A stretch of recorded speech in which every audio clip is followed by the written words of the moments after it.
I am resident of Colorwood for YouTube, Joel Sage, joined by my buddy Gordon Dymowski and my buddy Patrick McCray. We are here to continue our random and episode selection with episode 844, chosen by Gordon Dymowski. This is 1897 Parallel Time, narrated by Thayer David, written by Violet Wells, directed by Leela Swift. Joel, I hate to correct you, but there's no such thing as 1897 Parallel Time. Sorry. 1897, sorry. Time travel, sorry. Unless you know something I don't. No, parallel times in my head. God, does he? I apologize for even saying that out loud because I just realized. The photos, pics, and it did happen. Yeah, I forget that Jewel Saint is part of the Bob Crane Camera Club. So. Oh, now, all right. Now that's I know nothing. I know nothing. Yeah, this is the time travel. They're back in 1897. This is part of the 1897 arc. How about Charles Delaware Tate shooting his own creation? By the way, the actor who plays his creation in this episode is Alexander Court. He's the real hero of this. Yes, he's the glue that holds the episode together.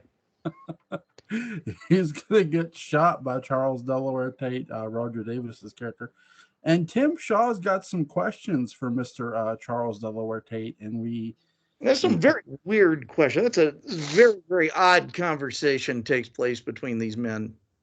Yeah, it does. That's my first question to you guys. What did you guys think of the questions by Tim Shaw and Charles Delaware Tate explaining how he met Count Patofe?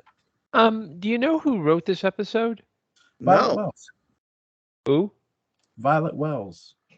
Okay, because I think the intention was that to show off Tim Shaw's, maybe because he was at trash school, that he started to think in terms of being like a little cagey in order to survive, the way that Rachel Drummond was like the total opposite, like get me the hell out of here.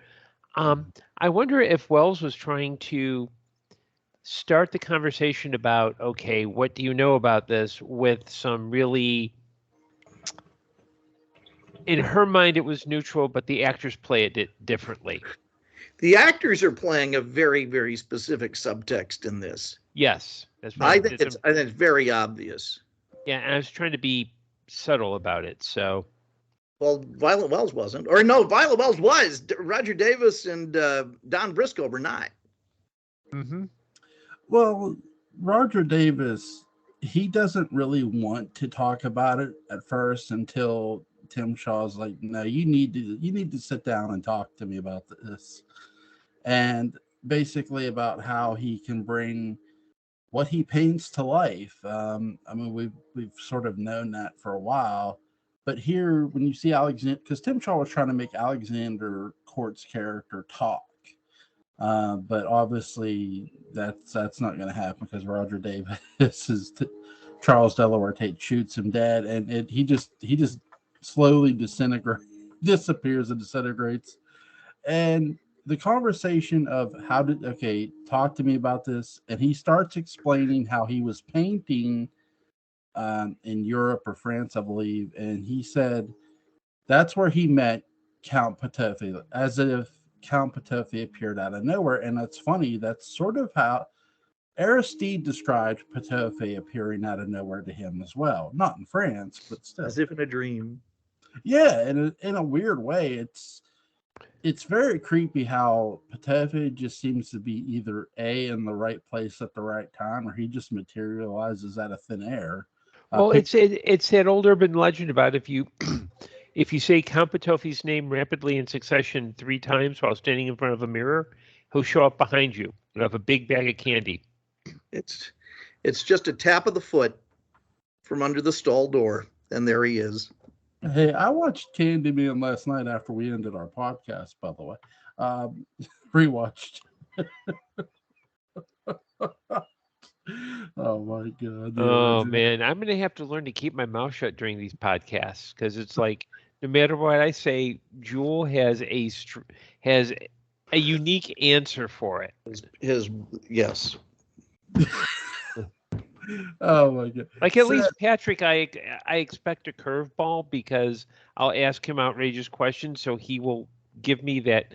But Jewel is just it's scary. It's really starting to get me to not want to participate. Oh, now Gordon. It's scary. Oh, come on, man. I'm not scared. With That's this famous last words. I'm not scared. I'm not scared. It's scary. Ooh, scary kids. Oh my god! It's Dr. Tunk's 3D House of TV remotes. Look at the remotes coming at you. In this episode, also we see that Quentin he is now working for Count Patofe unwillingly. He doesn't really want to, but he's basically Patofe's spy because Patofe has his portrait, and he shows him how badly he can hurt him if he wants to. Because this is where he cuts Quentin on the cheek, and the portrait bleeds, which is a really nice effect. That's a great moment. Yeah, what did you guys think of that? It's one of the big moments of the episode. It's where Quentin starts to realize exactly what he is. Yeah. Gordon? It's also a good setup because just a few minutes hence, we're told that, oh, hey, Charles Delaware Tate can draw people and they come to life. Yeah. Here, because of Patofe's magic, we have a very much, and it's clear what this is. This is very much a picture of Dorian Gray situation. Yeah. No. Very much so.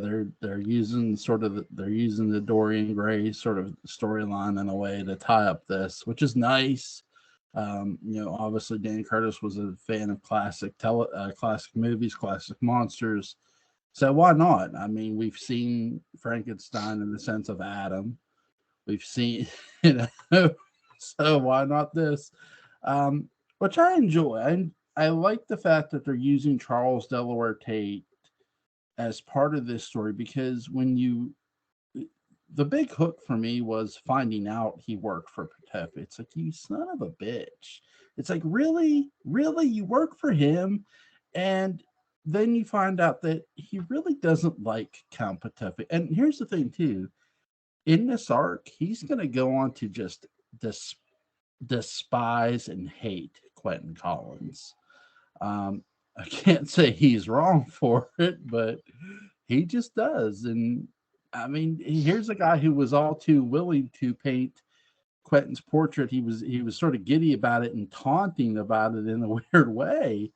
But by the end, he absolutely hates Quentin. In fact, he paints I forget what they call the hill that he paints he paints the same portrait over Amanda Harris and over Quentin's.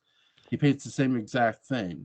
And you don't know which painting he has and which painting the other person has. So he's, at the end of the day, somebody has Quentin's portrait and you don't know who it is, which is cool. It's a big, middle finger from Charles Delaware Tate to Quentin by the end of 1897. I know that's not where we are now, but in this episode, you do get Timothy Shaw summoning Count Patofe, and it looks like Timothy Shaw is ready to make a deal with the devil, or at least Count Patofe. And it's so funny how Tim Shaw thinks he can just be Patofe's partner. You know what I mean? Like, he's going to be set up for a major without knowing how the storyline goes. He's going to existentially, he's going to get the taste pimp slapped out of his mouth. Yeah.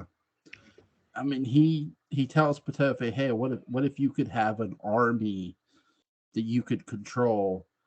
And he explains to Patofe how Charles Delaware Tate could bring his drawings to life, how what he draws comes to life.